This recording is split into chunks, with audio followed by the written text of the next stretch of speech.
Salam dan bahagia, salam khas Taman Siswa yang digagas oleh Ki Hajar Dewantara pada masa penjajahan dulu.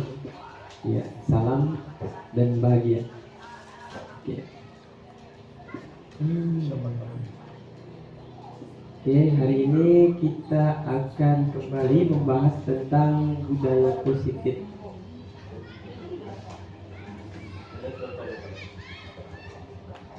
Modul ini disusun oleh Pak Adit. Aditya kita terima langsung dari penyusun modulnya pada waktu pembekalan.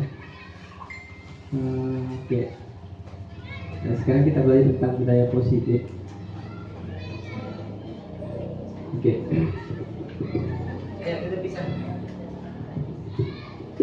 Oke, terkait ini pertanyaan komandik Bapak dan Ibu guru.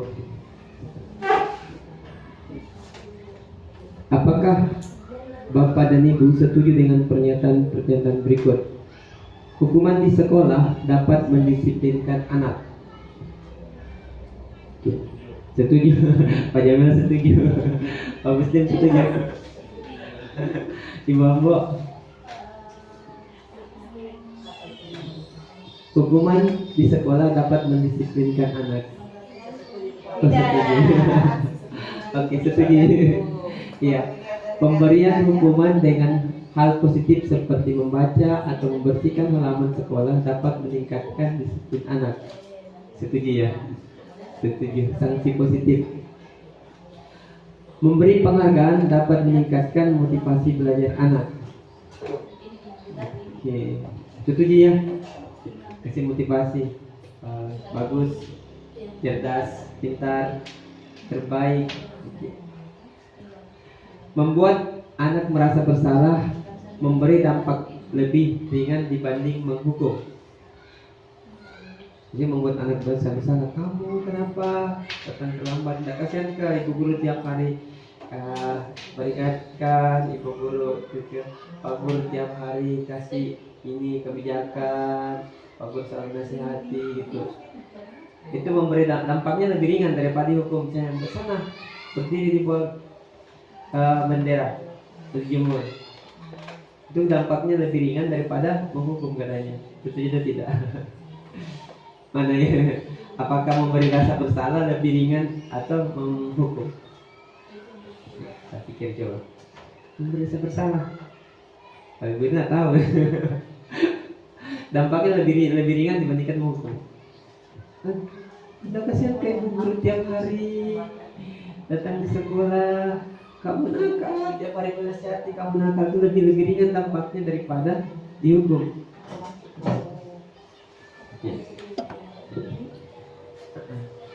Oke, pertanyaan-pertanyaan ini sebenarnya akan terjawab ya di slide-slide berikutnya.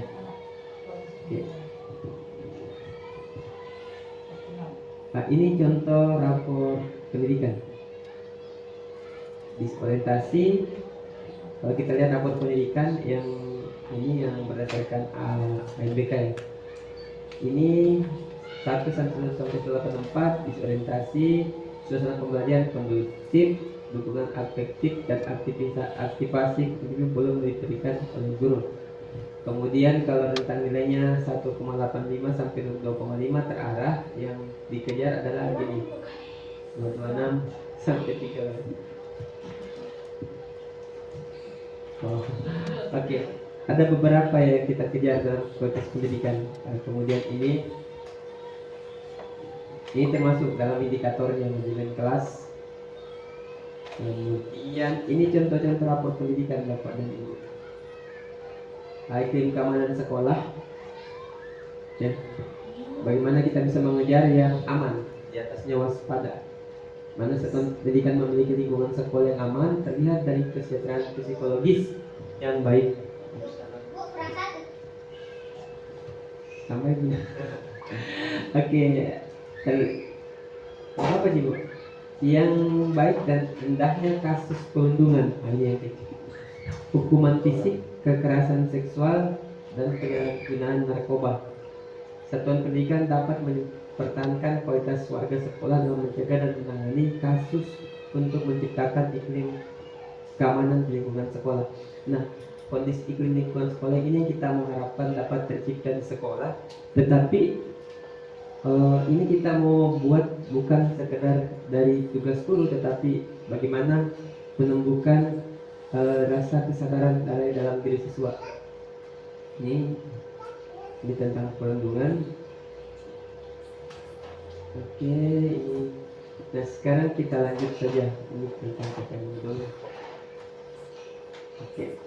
Nah dalam pembahasan kita jam ke depan itu kita akan belajar tentang disiplin positif dan nilai kebajikan universal, kemudian teori motivasi, hukuman dan penghargaan, serta restitusi, kemudian keyakinan kelas, kebutuhan dasar manusia, 5 kebutuhan dasar manusia, restitusi 5 posisi kontrol yang pernah kita pelajari sama-sama, kemudian segitiga restitusi.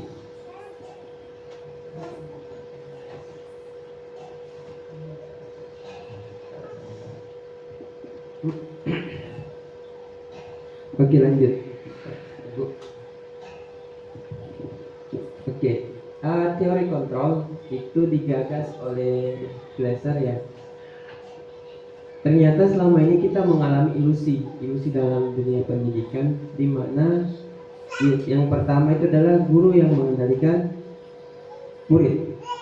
Yang kedua, bahwa kritik dan membuat orang merasa bersalah dapat menguatkan karakter. Itu semua berupa ilusi. Seolah-olah kita meyakini bahwa hal itu benar, tetapi secara psikologis itu salah. Kemudian ilusi bahwa semua penguatan positif, efektif dan bermanfaat. Selama ini kan kita yakini bahwa penguatan yang positif itu ternyata bermanfaat.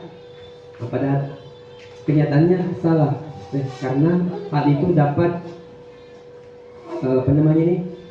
menghambat pola pikir berkembang anak, pola pikir bertumbuh. Kemudian ilusi bahwa orang dewasa memiliki hak untuk memaksa. Ini yang biasa kita lakukan di sekolah kebanyakan. Bahkan saya sendiri, memaksa. Bahwa kita punya hak untuk memaksa anak-anak itu. Nah itu ilusi-ilusi yang terjadi di sekitar kita, yang bahkan kita tidak sadari kita melakukan itu juga. Oke. Nah di sini di paradigma ini stimulus respon.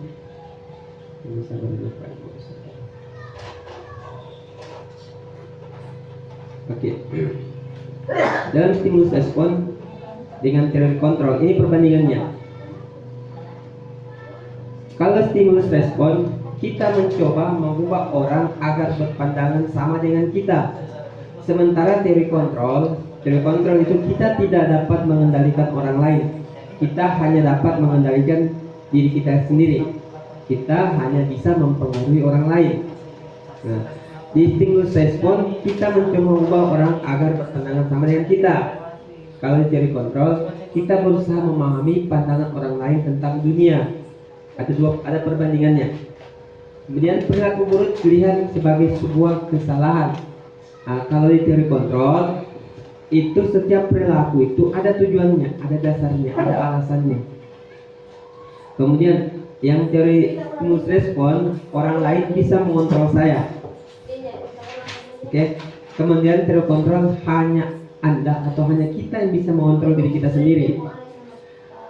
Saya bisa mengontrol orang lain, itu stimulus respon. Kemudian teori kontrol, Anda tidak dapat mengontrol orang lain.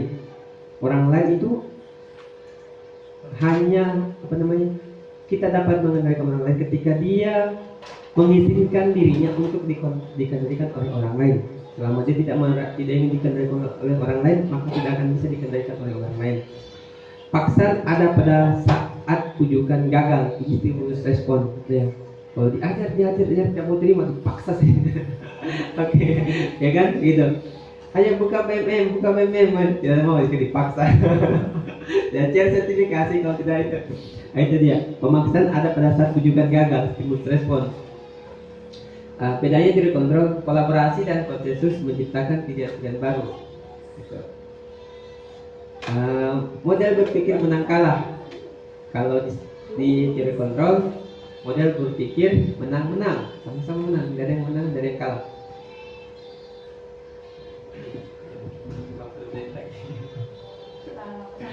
Ya. Oke, budaya positif atau ekosistem positif.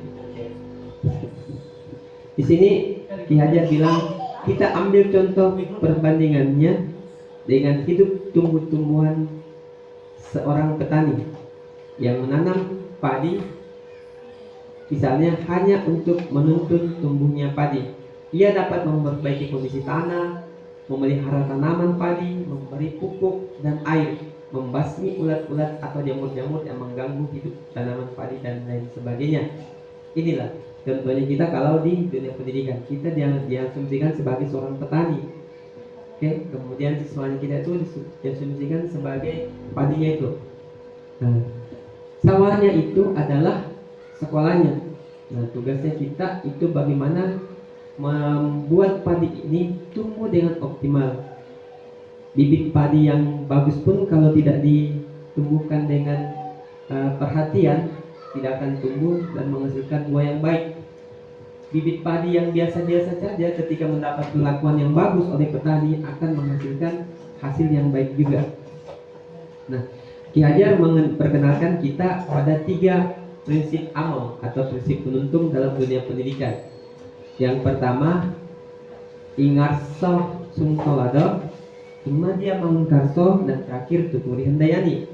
Yang sekarang kan yang kita pakai Tuturi Handayani. Di depan menjadi teladan, di tengah menjadi motivator, di belakang memberi dorongan. Asal jangan mobil mau jatuh jurang, di jurang didorong juga. Kan Tuturi Handayani. Oke, lanjut ya. Oke. Motivasi intrinsik. Ya, jadi kita sebagai pendidik fokusnya itu adalah menumbuhkan motivasi dari dalam diri anak.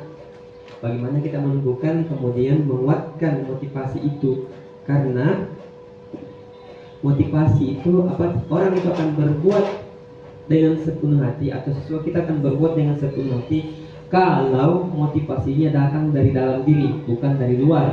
Tuh. Misalnya, anak akan cenderung senang untuk datang atau melakukan kayak membersihkan kelas tanpa diperintah ketika dia merasa bahwa itu adalah tanggung jawabnya. Dia melakukan bukan karena akan dihukum, bukan karena takut dengan gurunya, tetapi karena merasa tanggung jawab.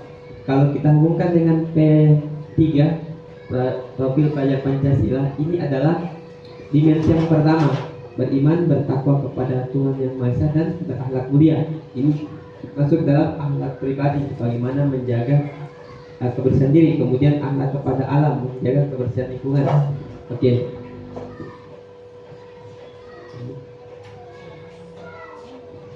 Kemudian di sini kita belajar tentang inquiry apresiatif atau suatu filosofi dan landasan berpikir tentang perubahan yang berfokus pada upaya kolaboratif. Ya. Tujuannya adalah untuk menemukan hal-hal positif yang ada dalam diri orang-orang, dalam diri kita sendiri, atau dalam diri orang-orang yang berada di sekitar kita.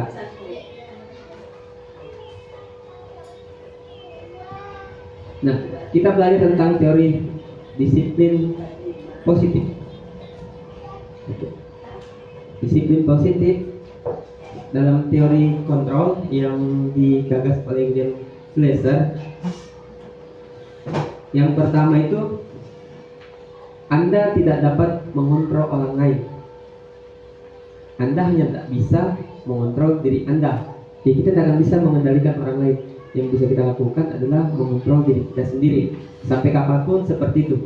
Orang lain bisa kita kontrol ketika orang lain memutuskan dirinya untuk dikendalikan oleh orang lain. Gitu. Kemudian semua perilaku ada tujuannya, ada dasarnya. Ya, setiap hal-hal yang dilakukan oleh anak-anak itu ada dasarnya. Bisa saja itu terkait dengan 5 kebutuhan dasarnya yang ingin dia penuhi. Oke. Nah, kemudian ada lagi model berpikir menang-menang dan kolaborasi dan konsensus menciptakan pilihan yang baru. Ini tentang teori pilihan hidup. Nah, kemudian realitasnya kita punya kebutuhan yang berbeda. Setiap orang punya kebutuhan yang berbeda. Kemudian bahasa Indonesia. Kita memahami pandangan orang lain tentang dunia. Kemudian setiap orang memiliki gambaran yang berbeda tentang dunia. Dunia, maksudnya sudut pandang kita tentang dunia itu berbeda. Makanya dunia yang ideal itu setiap orang punya anggapan yang berbeda. Ada yang inginnya sederhana, ada yang inginnya rumit gitu. Nah, dari semua perilaku itu semua perilaku memiliki tujuan itu ada namanya teori motivasi. Oke. Teori motivasi itu di dalamnya ada motivasi dari dalam diri dan ada motivasi dari luar diri. Yang motivasi dari luar diri itu atau ekstrinsik itu, yang pertama kalau anak-anak misalnya atau kita lah melakukan sesuatu untuk menghindari tujuan hukuman. Kita mengikuti sesuatu karena kita menghindari hukuman. Contohnya kalau siswanya datang terlambat takut terlambat karena tidak mau dihukum gitu. Atau misalnya mereka mengerjakan PR karena takut dihukum. Akhirnya ketika tidak mengerjakan PR, mereka meminta pekerjaan temannya atau mengerjakan PR di sekolah dengan mengambil PR-nya temannya gitu.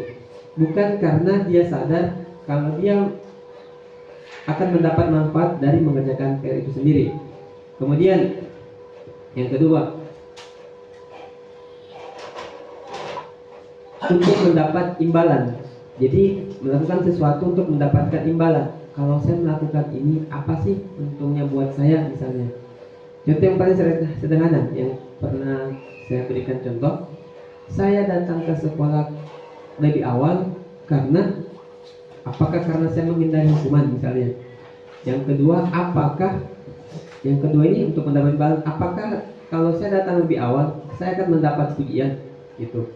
Nah, ini kedua contoh ini itu motivasinya dari luar diri kita, bukan cuma peserta diri ya. Yang kita harapkan adalah yang ketiga, teori motivasi untuk menghargai diri sendiri. Jadi ketika misalnya kita mengikuti aturan, itu bukan karena untuk menghindari hukuman, bukan untuk mendapatkan imbalan, tetapi untuk menghargai diri sendiri. Saya tidak mau datang terlambat karena saya ingin jadi orang yang disiplin misalnya. Siswa mengerjakan PR bukan karena takut dihukum sama gurunya, tetapi karena dia adalah pelajar sepanjang hayat misalnya, atau karena dia tahu manfaat dari mengerjakan PR itu adalah untuk menambah wawasannya. Dari situ nanti akan ada nilai-nilai kebajikan universal, nilai-nilai yang bagus yang kita yakini bersama. Oke. Ketika kita menyusun sebuah peraturan kelas, tentunya dalam sebuah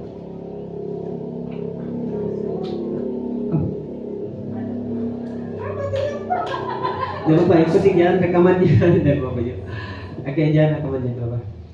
Nah, nilai setiap aturan yang kita buat bersama di sekolah, setidaknya di dalamnya ada nilai-nilai kebajikan atau hal penyalannya. Tapi kita tekan yang merah ya, yang merah. Oke. Setidaknya ada nilai-nilai kebaikan yang ingin kita terapkan di dalamnya. Misalnya, dilarang membuang sampah, berarti dia menjaga kebersihan, ya, gitu. Dilarang mengganggu teman yang lain, misalnya, berarti dia punya keterampilan sosial, gitu. Nah, dari situ nanti kita turunkan aturan itu kita turunkan menjadi beberapa keyakinan kelas. Oke. Kemudian berikutnya ada berpikir model menang-menang dan kolaborasi konsensus. Dari situ akan turun 5 posisi kontrol. Ya. Jadi posisi kontrol ini dasarnya adalah dari berpikir menang-menang. Itu. 5 posisi kontrol ini, yang pertama ada yang jadi penghukum. Posisi yang pertama itu adalah posisi penghukum. Yang kedua adalah membuat rasa bersalah. Yang ketiga, membuat rasa bersalah. Yang ketiga, aman. Yang keempat, posisi pemantau. Dan yang terakhir adalah manajer. Kemudian dari realitasnya kita punya 5 kebutuhan dasar manusia. Jadi ada 5 posisi kontrol, ada 5 kebutuhan dasar manusia. Kebutuhan dasar yang pertama adalah bertahan hidup. Yang kedua, penguasaan atau kekuasaan. Yang ketiga, kasih sayang dan rasa diterima. Yang keempat, kesenangan. Dan yang kelima, kebebasan.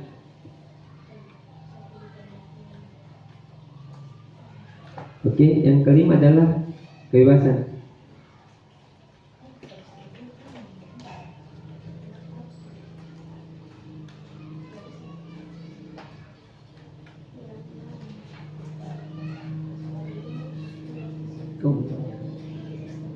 Mana kok hati?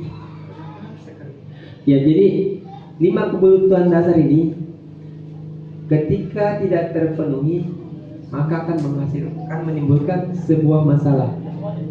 Oke, baik Bapak Ibu, kita lanjut.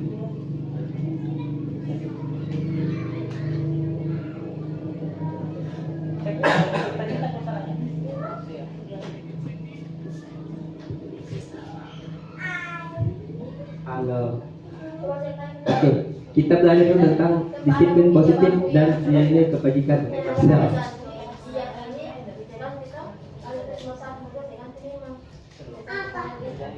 Disiplin berasal dari bahasa Latin yang berarti yang bunyinya disiplina atau artinya belajar. Kemudian makna ini katanya berkonotasi dengan disiplin diri dari murid-murid Socrates dan Plato. Jadi Socrates dan Plato ini adalah 2 tokoh pendidikan di masa lampau yang mempengaruhi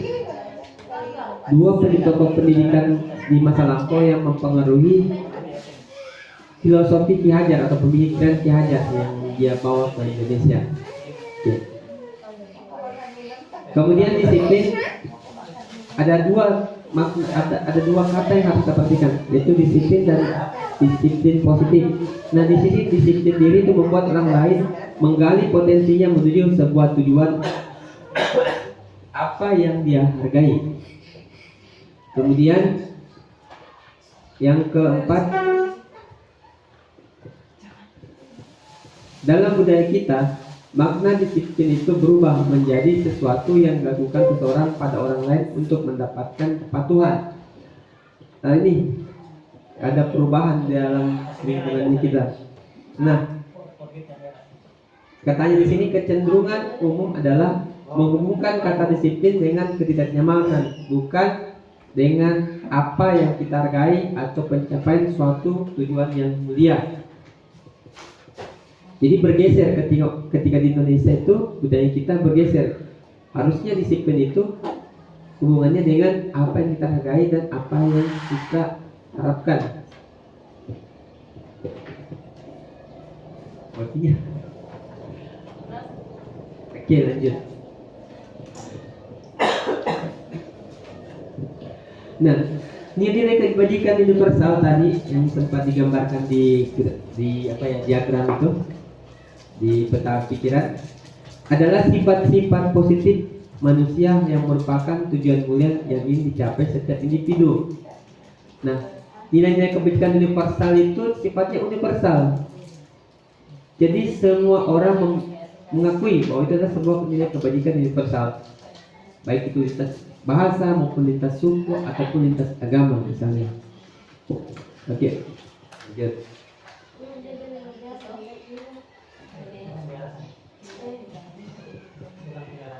Oke. Setiap perilaku atau perbuatan memiliki tujuan seperti yang tadi saya sampaikan. Ini berdasarkan teori kontrol William Glasser.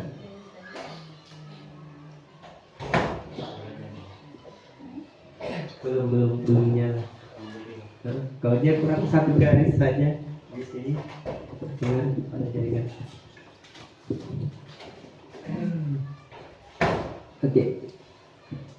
Oke, dengan mengaitkan nilai-nilai kebajikan yang diyakini seseorang, maka motivasi intrinsiknya atau motivasi dalam dirinya akan terbangun. sehingga menggerakkan motivasi dari dalam untuk dapat mencapai tujuan mulia yang diinginkan. Jadi tugasnya kita itu menghubungkan nilai kebaikan universal sehingga menjadi sebuah motivasi dari dalam diri anak gitu. Makanya tadi katakan ketika membuat peraturan kelas itu kita harus tahu apa nilai kebajikan yang ada di dalamnya, nilai positif apa yang akan kita tanamkan dalam sebuah peraturan kelas.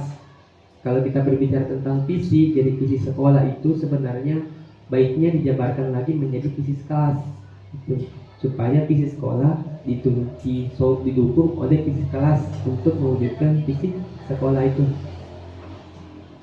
Dan visi itu kalimatnya itu dia provokatif ya, memicu, membakar semangat bagi yang membacanya gitu.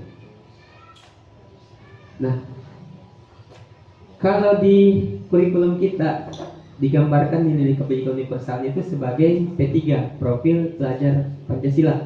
Profil pelajar Pancasila ini sebenarnya walaupun namanya pelajar di dalamnya, di kata yang kedua yang ada tengah-tengahnya, tetapi sebenarnya itu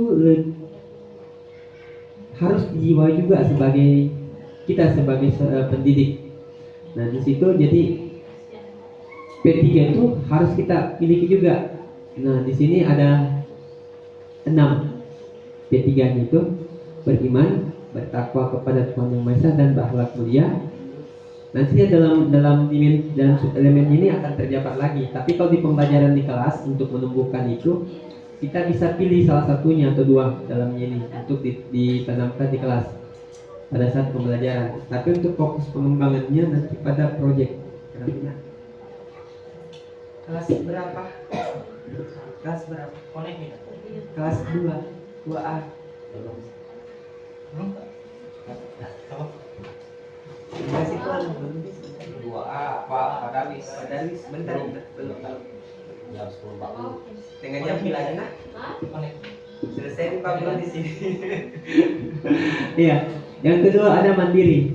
Oke, setelah dia punya profil yang pertama, maka profil kedua bisa dibentuk ya. Mandiri. Kemudian yang ketiga bernalar kritis. Setelah dia mandiri, dia bernalar kritis, maka dia harusnya memiliki kebinekaan global. Kemudian kalau sudah bisa menghargai dunia di sekitarnya, maka akan bisa melakukan gotong royong. Dan terakhir adalah kreatif. Ini nilai kebaikan universal yang digambarkan dalam profil pelajar Pancasila. Jadi ada dua, ada P3 dan P5. P3-nya bukan ini. P3 itu singkatan profil pelajar Pancasila. Untuk penguatan profil pelajar Pancasila akan dikuatkan di proyek penguatan profil pelajar Pancasila.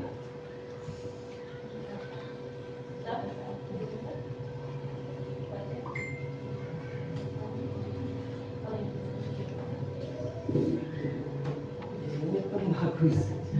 Bilang ya. Baik, kita lanjut ya Bapak dan Ibu Guru. Oke. Masih ada setengah jam.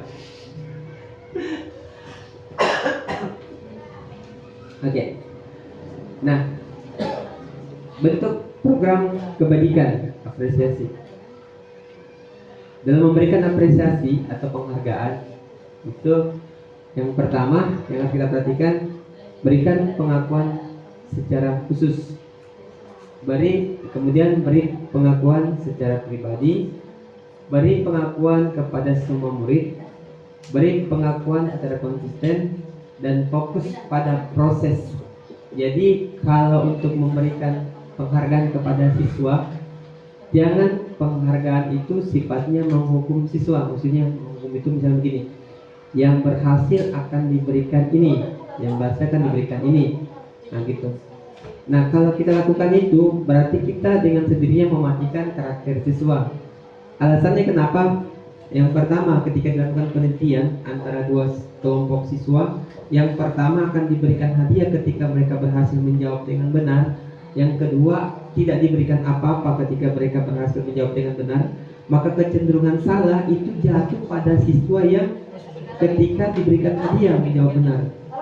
Sementara yang tidak diberikan apa-apa, mereka merasa bebas untuk menjawab dan lebih cenderung menjawab lebih banyak benar daripada yang diberikan hadiah gitu. Kemudian fokus pada proses. Jadi kita tidak memberikan tidak memberikan penghargaan itu secara ini untuk menghukum, untuk mematikan karakternya mereka. Lebih fokus pada prosesnya. Tuh. Kalau kita sering memberikan penghargaan kepada siswa misalnya, pada akhirnya mereka akan menunjukkan ketergantungan ketika mereka melakukan sesuatu.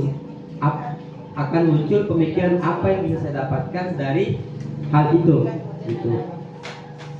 Tuh, jadi jangan kalau memberikan penghargaan kepada siswa itu jangan sering-sering.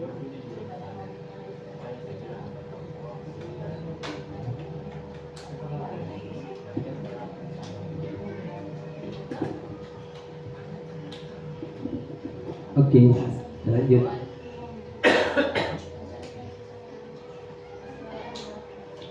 Kok di sini?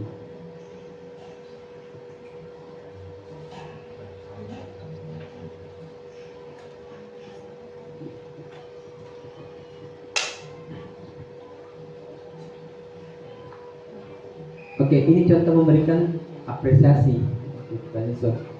Kemarin saya perhatikan, saya menghargai. Kemudian ada kalimat rasa empatimu besar sekali gitu, kepedulianmu, terima kasih untuk pada saat menolong murid baru dikasih kitab gitu. Jadi ada kalimat kalimat tumpang. Kemarin saya memperhatikan ini contoh-contoh kalimatnya, kalimat bersambung sebenarnya dari ujung ke ujung. Kemudian motivasi dan hukuman. Nah, ini yang perilaku manusia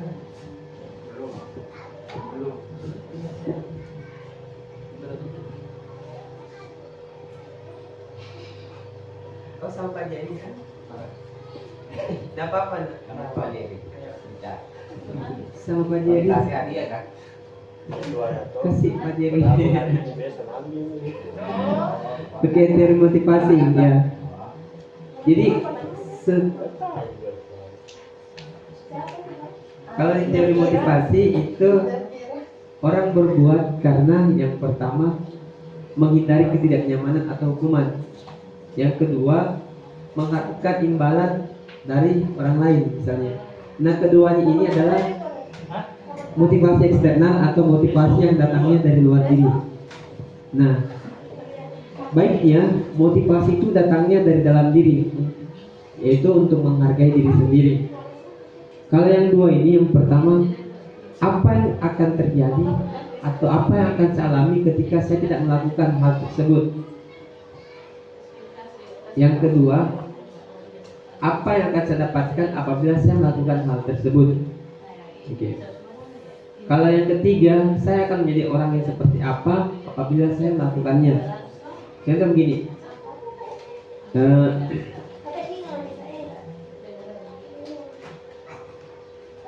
ya, oke, contohnya begini, apa sih yang akan sanksi apa yang saya lakukan kalau saya tak buka-buka PMN? Tidak ada, gitu kan? Jadi tidak usah gitu. Atau kalau apa sih sanksinya kalau saya tidak buka PMN, tidak membaca, melakukan apa di dalam juga? Tidak. Dengan kemarin yang pertama yang tahun lalu kan, ada komunitas belajar di PMN. Apa sih sanksinya kalau saya tidak daftar? Tidak ada. Nah, makanya banyak kombel-kombel tidak mendaftar. Oke. Kemudian yang kedua, untuk menambah imbalan, kalau saya daftar, kira-kira mau diapakan di kombelnya? Ada tidak perhatian khusus dari dinas? Tidak ada juga. Buat apa daftar kan gitu? Sama juga ada yang PMM. Tidak dapat apa-apa. Oke. Kemudian yang terakhir, tidak dapat sertifikat, tidak dapat sekarang. Ya, saya belum kerja. Oke. Kemudian yang terakhir menghargai diri sendiri. Kalau yang kombelnya saya ketiga. Yang kembali saya ketiga. Itu kecuali yang sertifikatnya. Saya kan yang kedua. Iya. Kalau yang kemarin saya ketiga. Tapi loh, apa sih hukumannya kalau sanksi ada dinas? Nggak ada juga kalau bikin kombel. Apa sih imbalannya? Nggak ada juga. Tapi yang ketiga, kan kita punya KKG sendiri. Apa salahnya didaftar? Kan? Inisiatif lah sebagai ketua di KKG Tonglal, daftar saja. Mau ada untungnya, tak ada untungnya, daftar saja. Oke. Sama juga itu kalau kita masuk di topik kita belajar kan. Kalau misalnya kita belajar, kita buka, tentu kita dapat ilmu. Nah itu dia nomor 3 atau Pak ya? Iya, dapat 3. Yang ketiga. Tapi kalau nomor 2, kalau kita dapat daftar PNM, mengharap imbalan, berarti kalau kita masuk gara-gara tidak dicairkan sertifikatnya. Kayaknya saya nomor 2. Kalau yang nomor 2 itu misalnya ada teori lain selain dapat sanksi dan dinas. Ini kalau selesaikan berapa modul, kira-kira ada nggak panggilannya kegiatan gitu. Ternyata yang ketiga yang kena kombel. Kira kemarin yang ini kombel yang daftar PNM lebih awal itu diprioritaskan untuk ke Makassar. Jadi siapa yang daftar duluan itu kombelnya? Ini yang online yang PMM, bukan yang tetap muka kan? ini. Terus bagaimana KKG-nya juga sama-sama aktif. PMM-nya dugaan mereka Pak. Gitu. Akhirnya itu. Makanya motivasinya lebih yang motivasi intensifnya saja. Mau ada apa-apanya nanti terserah. Ya, sama dengan daftar grup penggerak kemarin tuh. Yang tahun lalu angkatan 5. Ternyata banyak yang sudah nggak ada yang jadi pengawas. Jadi kepala sekolah jadi pengawas. Aduh. Kita dilumbai. Masa jabatan tidak harus air ruang Oke, jadi ini yang kita mau tumbuhkan dalam diri siswa. Yang ketiga itu.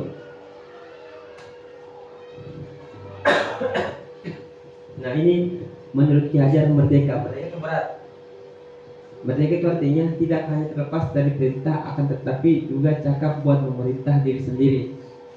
Ada lagi kata-kata yang Ki Hajar itu, maka beratlah kemerdekaan itu, karena kemerdekaan itu harus memperhatikan kemerdekaan orang lain. Panjangnya, banyak anunya itu tentang ini filosofinya Ki Hajar tentang pendidikan.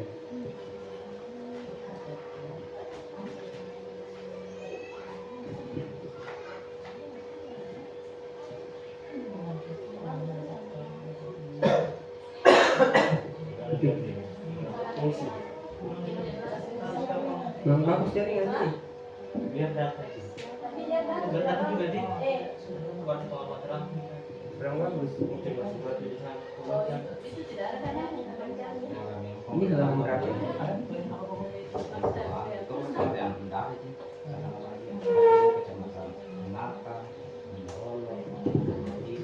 Belum mati kayak ini. Satu dia udah dapat. Oke, ini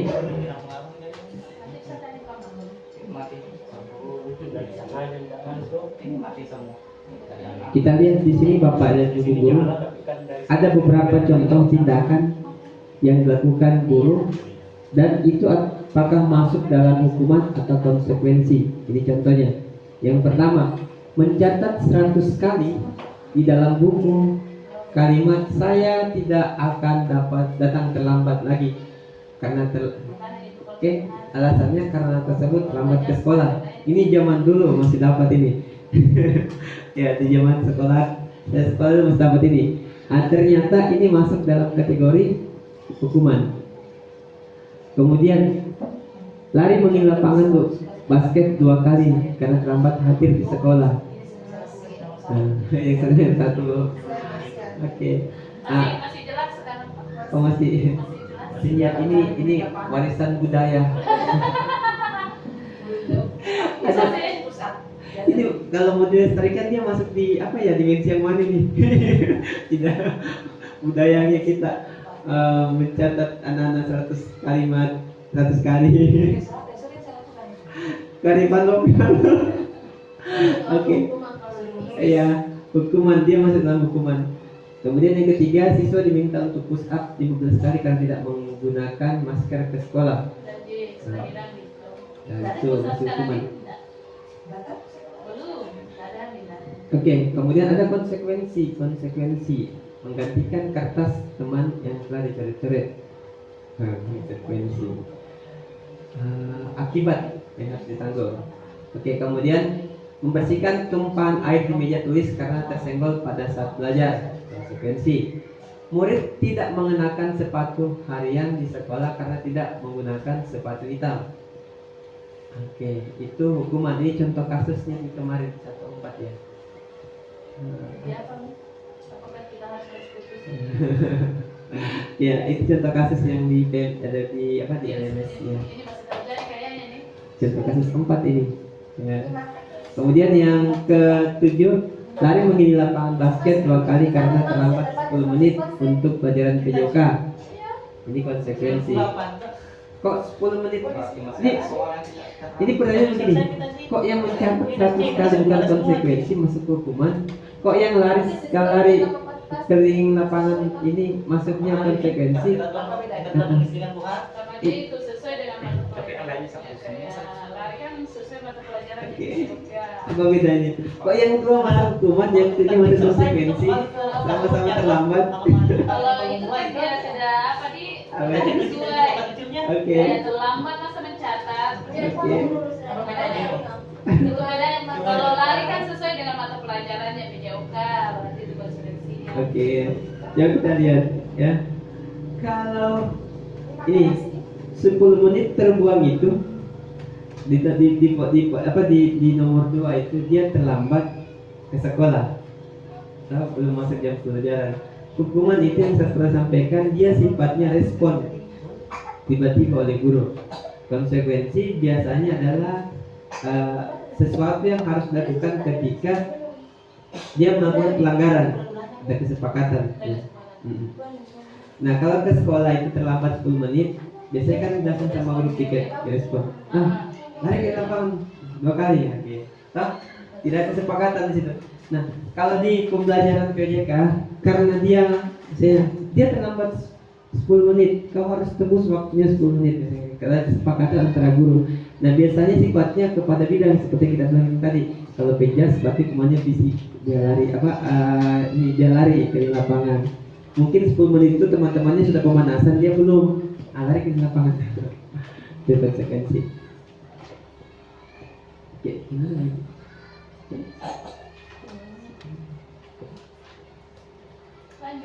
Lanjut. Ya.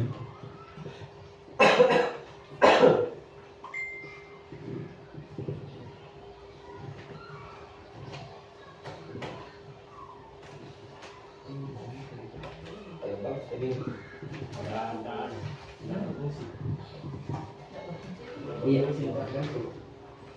Oke. Ini pengaruh jangka pendek dan jangka panjang. Oke. Penghargaan merusak hubungan. Penghargaan menurunkan kualitas. Penghargaan mematikan kreativitas. Penghargaan mengurangi motivasi intrinsik. Penghargaan menghukum. Penghargaan mengurangi ketepatan. Penghargaan tidak efektif.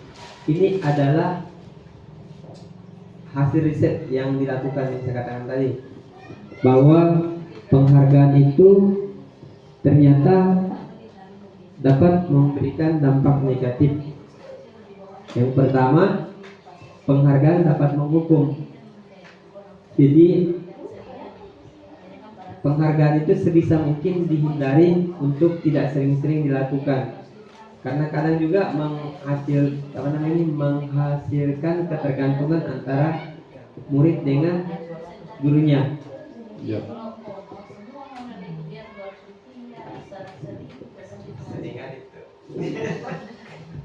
Lanjut.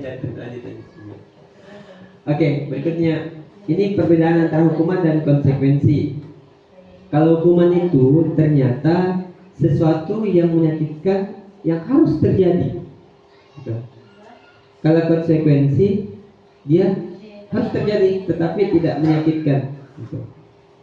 Kemudian membuat anak sakit itu hukuman, baik fisiknya maupun itu hatinya, untuk jangka waktu yang lama. Jadi dia meninggalkan kesan psikologis yang lama.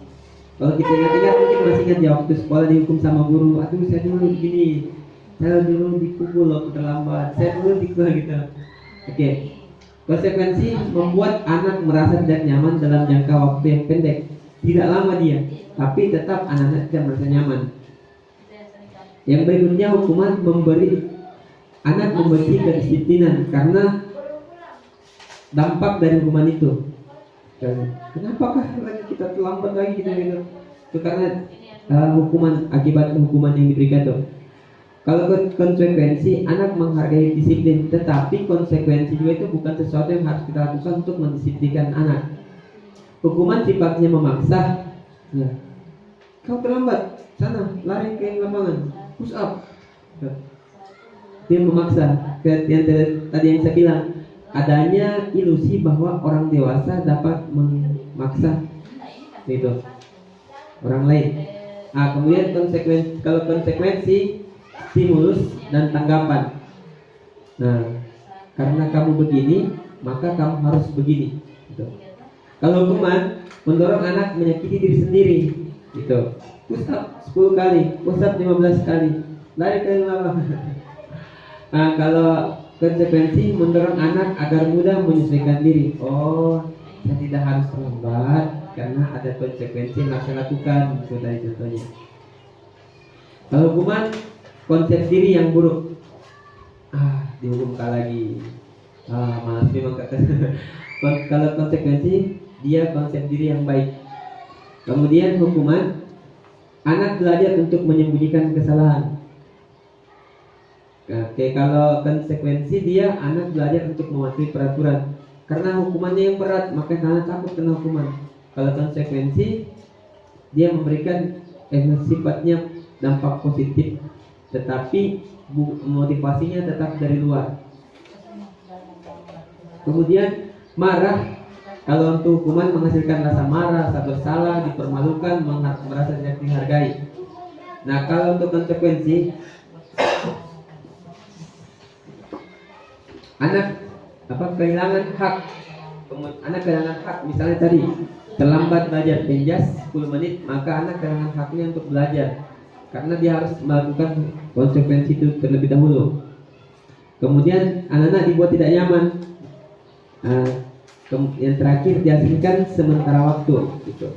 Kayak gini konsekuensi, kamu terlambat 15 menit jam pelajaran tadi, maka kamu harus tinggal di kelas untuk mencatat ketertinggalannya selama 15 menit gitu.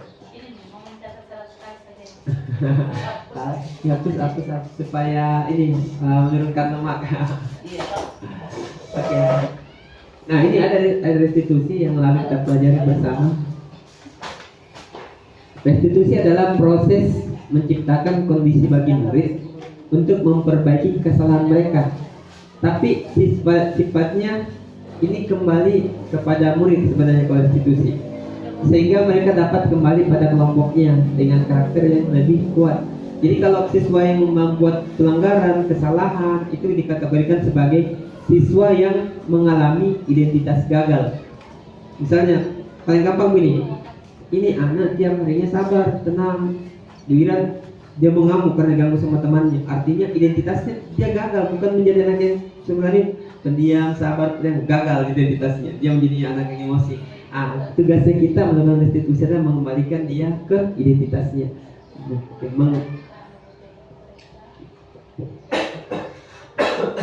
Gitu. Nah,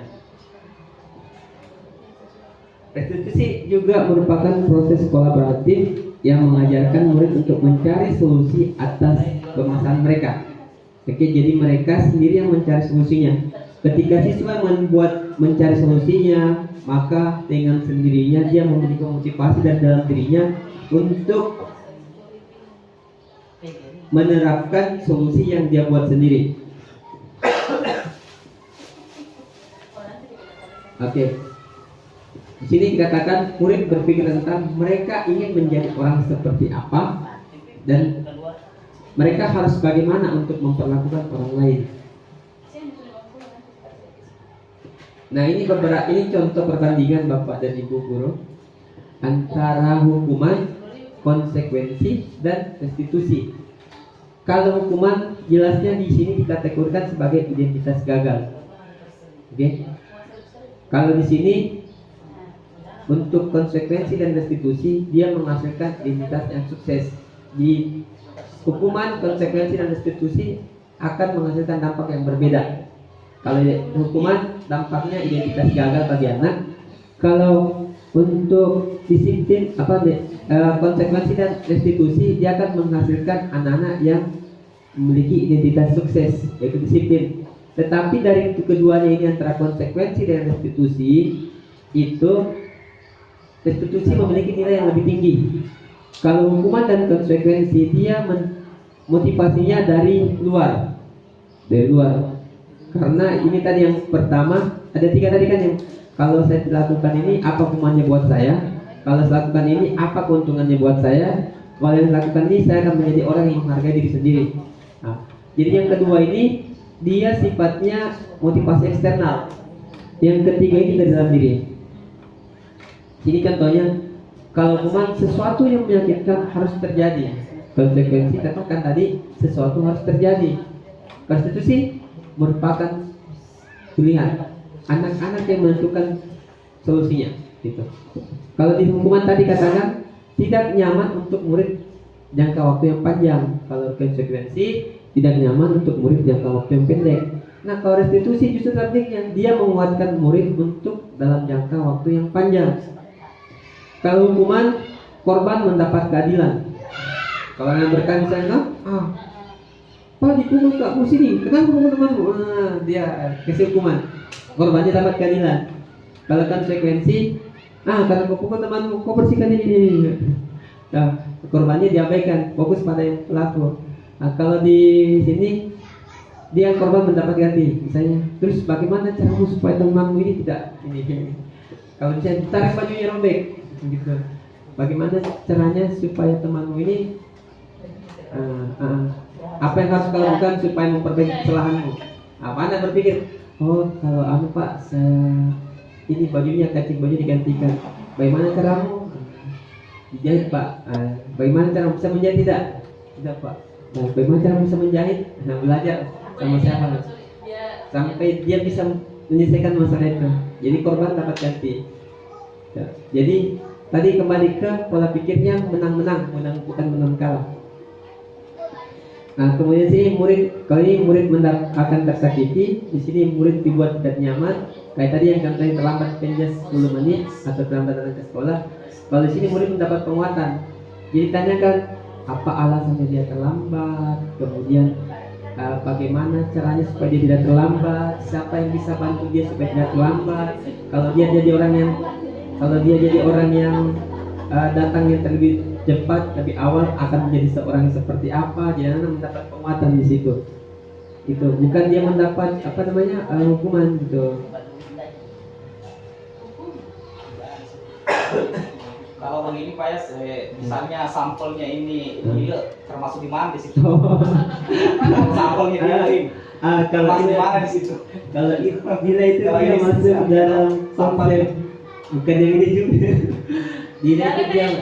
Dia masuk di apa namanya berkebutuhan khusus dia. Saya kira ada sampelnya di sini. Tapi bisa juga kita coba restitusikan dia itu karena dia itu karena setiap hari Senin saya lihat itu ya pasti dia lengkap, dikasih topi besoknya hilang, dikasih dasi besoknya hilang lagi. Jadi nggak tahu kita itu pasti hari Senin itu pasti ada dia begitu. Tiap minggu tiap hari Senin ya. Adil lagi. Sampelnya itu ketika nggak bisa saya keadilan. Tapi sebenarnya adil itu kalau kita bisa. Tapi coba kita kalau kasihkan hukuman pasti dia tidak akan mengerti hukumannya apa, karena kan terima-terima toh. Karena sebenarnya kenapa ada pendidikan inklusi? Karena pendidikan inklusi itu menumbuh kembangkan mereka secara optimal. Sejauh mana bisa mereka berkembang? Memang tidak akan menjadi orang yang normal, tetapi setidaknya dia bisa mampu berkembang untuk di tarafnya dia di ketika optimalnya dia, jadi dia bisa beradaptasi dengan orang-orang yang normal, tetapi tidak akan bisa menjadi orang yang normal gitu. Sementara ini dia motivasi dari dalam diri. Nah, kalau Adila itu bagaimana kita bahasakan? Iya, Perlakuan khusus. ada kelakuan khusus. Karena biar mungkin juga restitusi itu dia mungkin tidak mampu Iya. menjaga masalahnya. Akan gagal karena Apa di? Dia bilang, apa di? biar kita coaching. Jadi coaching mungkin. Makan banyak, makan banyak. Nah, akan banyak orang telinga. Kita harus ambil titik yang terendah. Karena memang dia. Iya. Iya, kita mau ambil sampel itu titik yang paling terendah. Nah, Jangan di tengah. karena kalau dia itu dia secara kurikulum dia kurikulumnya tersendiri. Dan tumbuh kembangnya dia itu kan agak lambat juga. Sebenarnya orang yang seperti itu mau dibiarkan saja atau bagaimana? Tidak bisa. Setidaknya dia kalau misalnya dia itu tidak, kalau di sekolah dia bisa berperilaku baik dengan temannya tuh, jadi dia bisa merasa diterima, kemudian dia bisa, setidaknya kalau dia tidak bisa membuat sebuah kalimat paragraf lengkap, dia setidaknya bisa menulis apa yang sederhana, gitu. Bisa membaca, bisa menulis, bisa berhitung. Ya, baik kok. Kita juga memang betul Pak Busri. Serba salah kita waktu misalkan dia kayak contohnya hari Senin dia tidak Lambat. buka. Kita mau restitusi bagaimana supaya dia tidak melakukannya lagi, supaya minggu depan dia Tidak pakai lambat. topi lengkap nih. Nah, itu juga kita sebatas semua buka restitusi kayaknya tidak mungkin. Beda Kita yang kasih hukum. kalau yang satu beda yang lagi Ya. yang anaknya itu kan bisa dia dianu. Tapi kalau dia kan memang dia tidak terendah Tidak, memang dia biar di bawah titik terlendah. bawahnya lagi nya. Karena salah. Kalau kalau sudah di sekolah Iya. Ya, solusinya bagaimana ini? Solusinya bagaimana? tapi mungkin bisa ini kalau tidak bisa dicoba-coba kasih tumbuh kesadaran dia bagus. Tapi kok terus ada di sini. Kan seperti itu bagian dari institusi kan.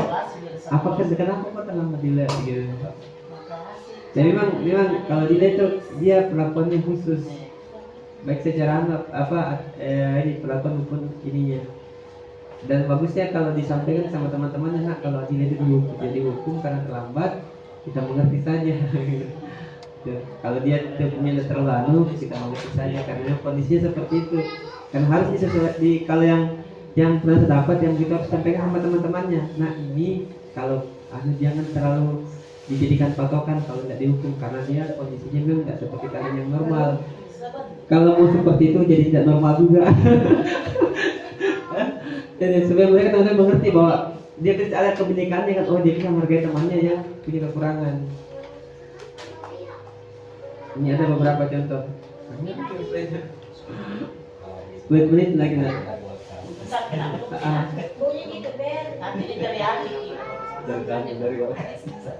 Nah ini yang terakhir. Kalau hukuman negatif, konsekuensi netral. Kalau yang restitusi positif. Oke, ini 9 ciri restitusi. Oke, bukan untuk menebus kesalahan, namun belajar dari kesalahan. Kemudian yang kedua, memperbaiki hubungan. Tawaran bukan paksaan. Kayak gini, apa yang bisa kau lakukan untuk memperbaiki kesalahanmu? Nah, itu tawaran, bukan paksaan. Kalau hukuman kan harus bersihkan dana. Paksaan dia. Paksaan dia. Kalau ini tawaran. Oke, restitusi menuntut untuk melihat ke dalam diri. Kalau kamu seperti itu, bagus enggak? Kira-kira apa? Bagaimana perasaannya temanmu? Gitu. Berarti dia menemukan empatinya. Restitusi mencari kebutuhan dasar yang mendasari tindakan. Gitu. Misalnya, kalau kan ada 5 kebutuhan dasar manusia tadi ya. Kalau dia misalnya ganggu temannya, berarti yang bermasalah penguasaan. Gitu. Kalau dia cari perhatian, berarti dia butuh kasih sayang, perhatian itu. Main di kelas supaya ditegur, berarti dia butuh perhatian. Nah, kita harus tahu anak-anak yang dia berbuat sesuatu karena apa misalnya. ada 1 dari 5 kebutuhan dasar itu tidak terpenuhi. Kemudian restitusi diri adalah cara yang paling baik. Kemudian fokus pada karakter, restitusi fokus pada solusi, kemudian mengembalikan murid yang berbuat salah pada kelompoknya. Semua berat. Guru penggerak bagaimana guru penggerak? Terpaksa kalau biasanya jalan pegang kayu, ini jalannya pegang tangannya di belakang itu. Guru bisa nih seperti ini guru Bu, cuma siswanya yang kita kesulitan. Iya. Objeknya yang ini susah Bu objeknya. Harus sering Kalau guru pasti gitu. bisa. Hanya siswanya itu Bu yang mau dibentuk yang sudah memang agak susah. Kesadaran dirinya itu anak yang harus tumbuh. Iya. Bagaimana terus sudah terbentuk dari rumahnya didikannya toh? Setengah mati itu. Aduh, apa? Guru memang mendidik tapi terbatas. Makanya harus Jangan sampai itu anaknya baru sedikit datang lagi. Harus continue Bu, tidak bisa ini hari kita lakukan besok tidak, besok tidak kita lakukan lagi. Iya. Akan kembali lagi ke tempatnya. Iya. Harus continue Bu. Dilakukan dengan penuh kesadaran dan kesabaran. Seperti ini sudah. Sudah dengan hukuman. Hukuman apapun kita kasih. Ingat kebutuhan dasar manusia, ingat restitusi. kayaknya disuruh itu Pak, kasih kembali dulu. Oke, kira-kira yang ini atau yang di atasnya lagi? Itu yang ini. Oke. Yang lebih baik. Menulis atau tidak? Lebih saja juga masa menulis. Kayak gini yang pertama kan bukan untuk menebus kesalahan. Nah, kayak misalnya kalau dia main-main pada saat belajar atau yang apa, dia dihukum. Tidak pakai, misalnya tidak pakai dasi, dihukum. Oke, itu kan itu kalau hukuman kan menebus kesalahan. Kalau restitusi, pakai apa alasannya kamu tidak ini? Kan dia belajar dari kesalahan. Terus ditanya, apa alasannya kamu tidak pakai dasi? Terus bagaimana cara kamu tidak pakai dasi? Apakah bagus ketika kamu sendiri tidak pakai dasi dan teman-temanmu pakai dasi? Gitu. Kalau kira-kira mau pakai dasi nilai pendidikan apa yang kamu bisa dapatkan? Oh, disiplin Pak, gitu. Bersamaan Pak, gitu. Jadi mereka belajar dari kesalahan. Jadi bagaimana caramu supaya besok supaya bisa pakai dasi kalau kamu lupa? Gitu. Mereka bilang, sebentar kalau pulang saya simpan dasiku dalam tas. Dia cari solusinya dari dia, cari.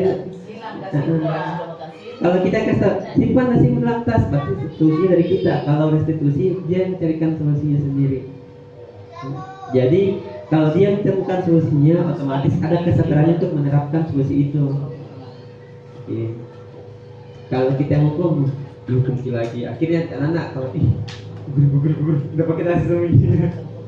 Kalau sudah sering nih, belum tidur, Bu maaf sudah pakai dasi, tadi saya lupa, gitu. Bu maaf Bu sudah pakai dasi, saya terlambat, saya lupa tadi buru-buru. Akhirnya ada rasa dalam diri bahwa saya sadar tidak pakai dasi, sadar akan kesalahannya, gitu. Kalau ada pakai dasi, sembunyi. Bu maaf saya tidak pakai dasi, gitu. Kesadaran gitu. Kelas 5 tadi sudah sadar kita. Datang mengaku. Ini jadi kurang ajar. Oh berarti guru penggerak kalau di kelas Terima kasih. ada. Kenapa sebut contoh yang itu sih? Apakah sudah berhasil? Kenapa sebut contoh yang itu? Sudah tahu di tempat awal mulai Sudah dari ada Astro fisiknya, kelas kan? 4 sudah ada memang bila Aduh saatnya. gagal. Naik kelas 5. Harusnya jangan disebut Nah, contoh. unsur media dari dalam dirinya. Oke sudah terlalu Memang kebetulan. sebenarnya perbandingannya belum dikatakan berhasil karena perbandingannya 30 yang sudah memiliki kesadaran diri, 70% yang belum, jadi belum dikatakan berhasil. Belum. Karena lebih tinggi yang belum memiliki kesadaran diri. Pak Alex. Nah, baik nanti Itu juga kemarin kelas 5. Intinya Pak Alex saya sudah berhasil kepada satu siswa. Itu yang kelas tinggi itu yang menggunakan lab. Seharusnya itu kita kasih kesadaran. Itu kelompok harus dikembalikan di tempatnya. Karena kenapa? Kemarin sempat saya dapat satu orang di kelas 5 3 orang. Sebab kelompok berada simpan di depan di bawah. Simpan apa? Depannya itu yang pagar. Dia simpan langsung pulang. Dia kembalikan ada temannya buka kunci. Maksudnya dia temannya saya kasih masuk. Seharusnya kalau punya kesadaran diri, orang yang bawa Bawa masuk. tempatnya apa yang simpan di bawah di situ.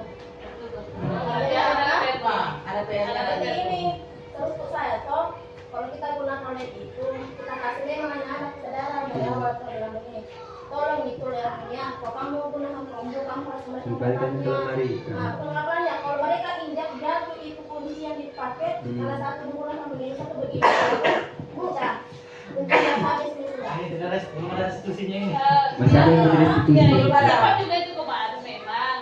Jadi kalau menurutku saya toh, kita kasih tanam kami memang jangan kembalikan. Iya. Kita satu orang nasib memang kita yang pelapor nasib, tapi bukan tanggung jawab siapa pun yang kalau kita tidak sama ya di dalam itu bagaimana ceritanya mau bagus sekolah. Iya, iya. Maksudku saya seperti itu. Jadi jangan itu cuma berkata satu seorang guru.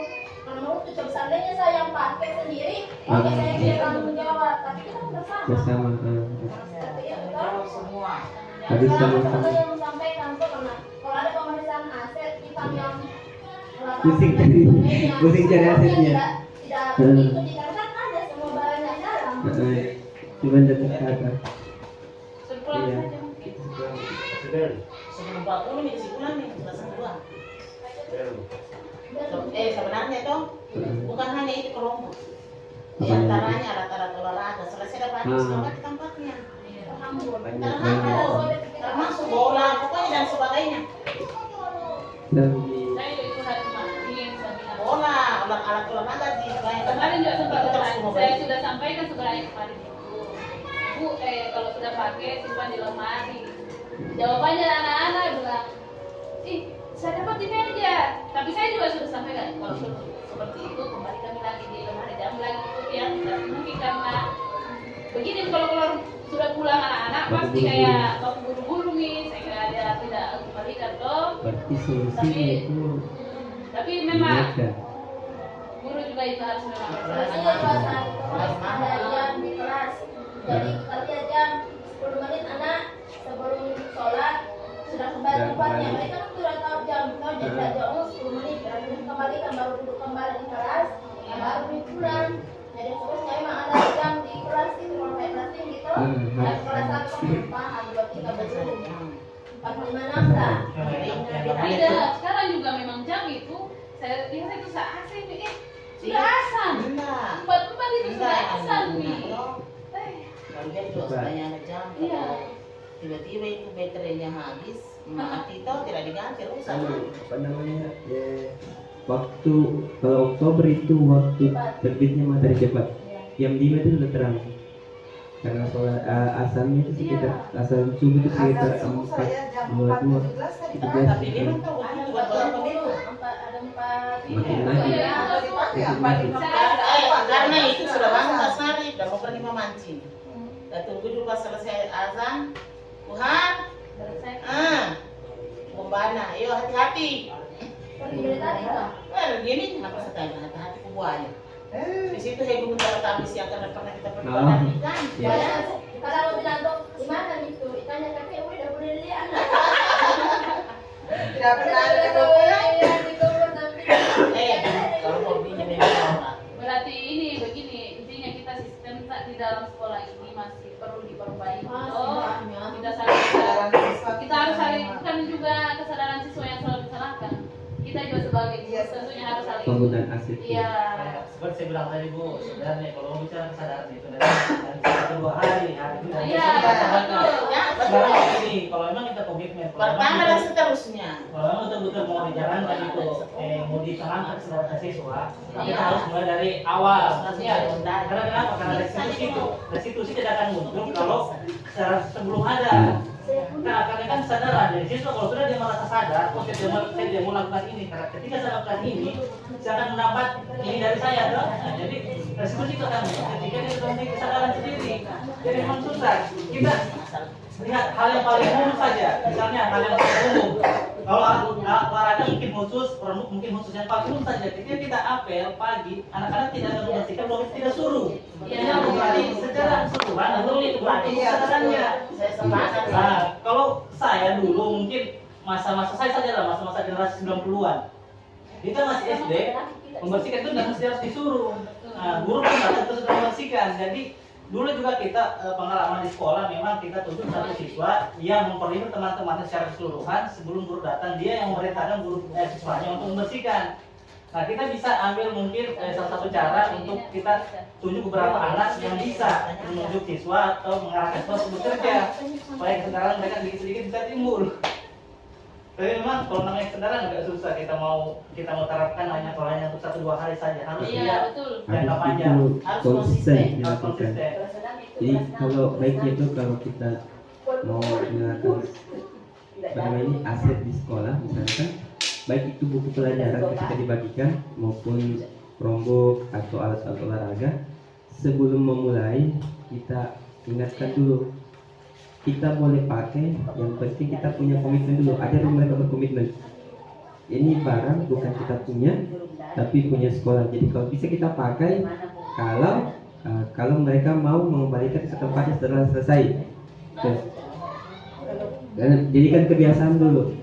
Kalau seingatku dulu di sini ke Ibu Hari yang ingat, karena sebelumnya saya datang juga sudah kayak yang dibilang Pak Alex. Tapi itu pada saat apel seingatku ada kelas 6 yang atur kelas 1 sampai 5 ya, seingatku dulu itu. Ada pembiasaan seperti itu. Pak Bustin juga ingat ya, Pak Bustin juga. Ini juga Bapak Yasto. Kelas 6 yang bantu. Sudah ditentukan di kelas ini tugasnya, ini kelas ini. Kalau tidak dikasih bilang, tidak ada kerja. Iya. Jadi sebenarnya juga di situ ada kebimbangan besar matahari dulu. Di intinya keyakinan kelas dulu, udah keyakinan kita kalau tentang kebersihan saya akan nikmati. Tapi alhamdulillah berkesan di situ sampai nyusul setiap hari. Setiap Bersih, hari. bagus memang ini pukulannya sinar matahari. Tidak juga bilang sampai berapa lama sampai selesai namanya sih. Kita juga di situ hanya menghadap ke sana. Tidak masuk ke situ. Iya. Konsekuensi kayaknya Bu. Hukuman itu konsekuensi. Karena saya terpaksa lama saja tidak Kalau peduli. misalnya kayak di hari Senin kita kasih arahan siswa, kasih siswa yang menurut kita itu yang terbaik, bisa kasih contoh sama teman-temannya, itu yang mengarahkan. Jangan kasih siswa yang ibaratnya Pak itu jadi cuma bertengkar itu saja kalau disuruh-suruh sama temannya. Kadang gitu Contoh juga. kemarin di SMP itu dia kasih contoh itu yang foto OSIS. Nah, foto OSIS dia memerintahkan dia kanan kiri ini dan Mengatur. sampai mengatur. Guru sih saya pantau saja gurunya duduk-duduk berdiri dia saja kalau ada yang bertengkar.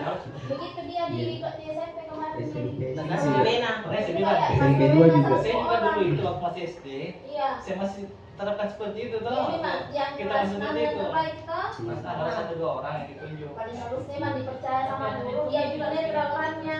Tapi memang Bagus memang. Tapi harus orangnya yang ini. Sebenarnya toh, dulu toh sebenarnya kalau kita mau terapkan seperti itu, andai kan mungkin, tapi kita mungkin tidak tahu di kelas dasar seperti ini. Andai kan ini keliling pagarnya, ditinggal di situ rumah piket. Toh, rumah piket jadi yang terlambat itu. Jadi akhirnya setiap hari dia tidak berani dia karena ada menunggu di situ. Catat anak mata toh. Tapi kalau di SMP juga saya ternyata di SD. Tidak ada mungkin di Di SMP kalau Oh, bisa ya kalau ada Kalau SD ada tapi bukan siswa. Gurunya Guru yang juga yang piket. guru yang pikir dalam hari itu tidak mengajar memang dari jam pertama sampai jam terakhir itu tidak mengajar. Ada pun jamnya juga cuma misalnya olahraga atau gantian guru yang satunya 2 orang piket. Misalnya yang pertama olahraga dia depan, kalau misalnya yang kedua ada masuk, dia lagi yang di luar. tidak ada yang ke kantin Ada pagi-pagi. buku catatannya juga, buku tebal buku catatan. Kadang-kadang juga cepat datang ke kantin Iya, ada pagi-pagi. buku catatan yang pegang gurunya. kecuali Kalau hari kita Selasa disiplinkan begitu, lambat bukan tindak. dari UKS minta tolong Datang toh. sudah larang. Tanya itu makan di UKS. Kalau Tanya datang itu nggak datang kalau bisa terlambat. janganlah ya anak-anak 1 jam istirahat. Karena kan Supaya tidak serasa kacau. juga kayak anu, kayak Tidak bisa juga karena orang tua juga datang disebeli. Orang tua itu gitu. Kalau lah kecuali orang tidak masalah, tapi asal jangan Ditegaskan ini murid. sebenarnya harus yang ditegaskan. jadi masalah kenapa orang tua masuk kenapa terbuka terus. Bagaimana juga kata bilang sampai Kalau sini. tergantung ini UKS sebagai pengambil kebijakan. Kalau mau bangun sekolah kan. Ya karena kan kemarin Bukan juga bilang bagaimana toh. sekolah Kan penggerak. kita ini banyak ini nama yang kita sandang. Jangan hanya kita sandang itu nama. Karena kalau hanya satu dia mau berbuat ya lain itu biasa-biasa saja kan. Kami di bawah kita aja nanti yang jelek itu yang sekali begini sama anak-anak. Baru Betul. yang lainnya kan santai. Jadi ada apa Pak? Kita yang jaga ya bagaimana Kita kita? yang setengah mati. Kita maksud pada niat itu bagus. Ini amal ini binia niat itu bagus. Tidak ada itu niat bilang nanti kalau besar kok pergi begini niat itu bagus. Tapi kan kadang kalau hanya kita mungkin apa? Tidak Tapi itu bisa. kalau 1-2 orang nih kalau Bisa. ceritanya orang besar menyebab di luar. Baru di luar itu gosip yang ada, oh ibu anu begini, masakan sekali sama anak begini, padahal itu niat bagaimana dia bagus. Yang ada itu, kenapa guru pikirnya hari Selasa ketemu dua-duanya? Kenapa dihukum kalau tidak pergi sholat? Itu sebenarnya kebaikannya. Supaya dari Guru kecil pikirnya hari Selasa kita ketemu. ingat bahwa sholat itu Sama-sama. penting. Sama-sama kalunya, sama-sama larangan anak belajar pagi-pagi. Itu ambil bilang, oh tidak begini, anu begini, padahal Itu Padahal sebenarnya guru pikirnya. itu bisa juga itu bisa Tapi ada sebenarnya dia buka istidurnya karena kantin itu kemarin hari Selasa kan kita sempat larang. Saya ke belakang, dan enak di mukanya Mbak. Yang kayak di sisi lain kayak mau kita ketawain, larang tapi kita dia sampai di sana mau melarang tidak bisa nih karena mereka sudah belanja. Mau kita bubarkan tidak mungkin. kalau ibu Kalau- kalau bukan kalau- semuanya Kita yang coba. tanya langsung Ini. mungkin bisa. Nanti kita istirahat, silakan belanja sepuasnya. Kita cari pendekatan yang persuasif, toh. Yang paling ini supaya tidak tersinggung Mbak di kantin, toh. Kalau pagi hari kita tanya anak siapa yang belanja di kantin dari guru kelasnya masing-masing itu lebih bagus. Jadi larang. Jadi kan sudah apel kita ingatkan nanti kalau masuk di kelas siapapun yang pagi itu apakah guru kelas atau guru bidang ingat siapa yang belanja tadi pagi di kantin.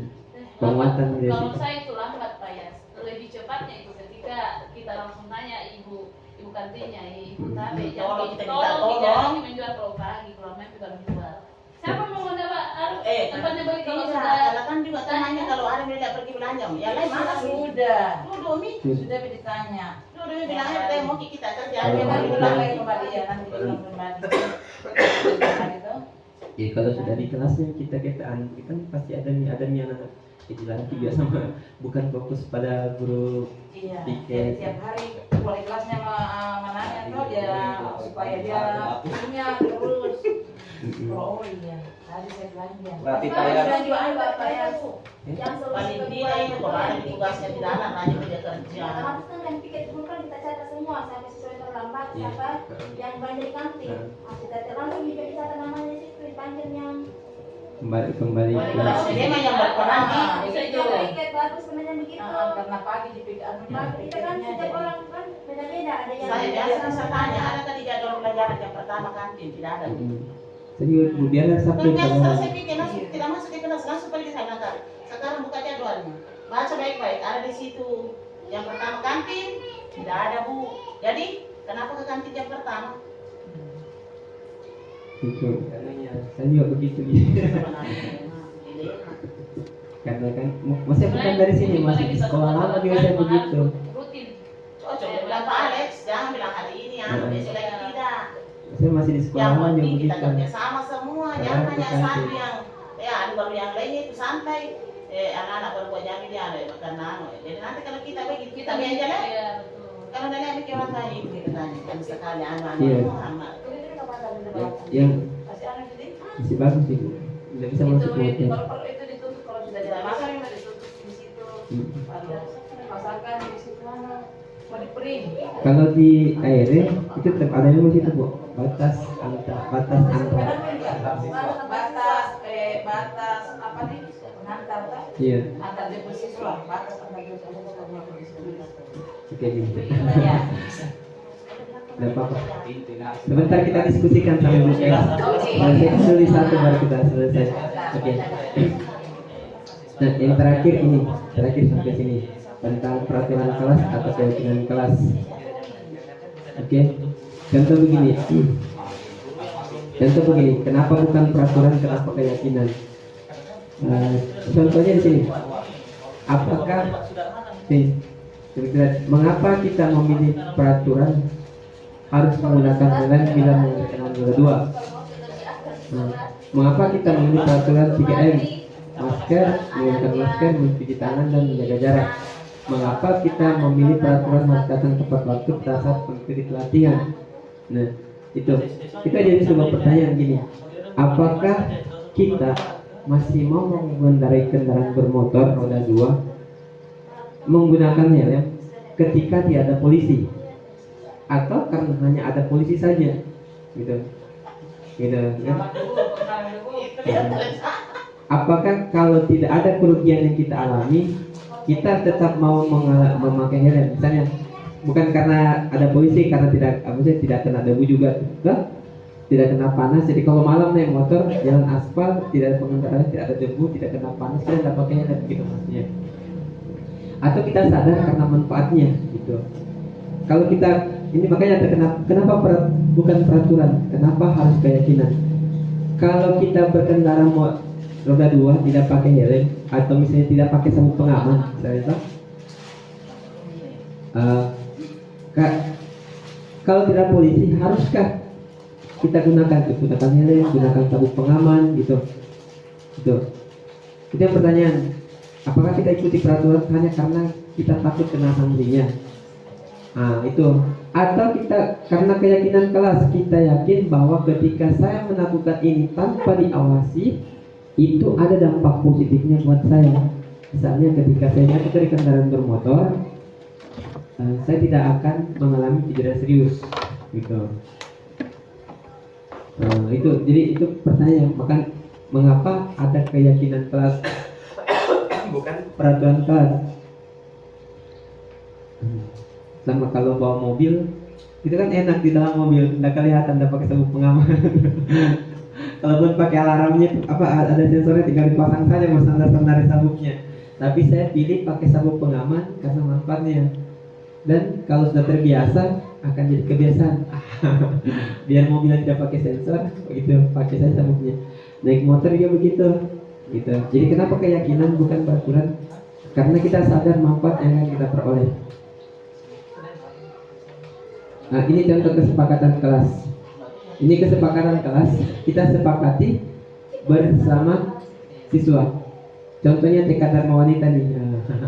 Kesepakatan kelas, kami guru dan murid yang saling menyayangi. Kesepakatan kelas, datang tepat waktu, menjaga kebersihan kelas.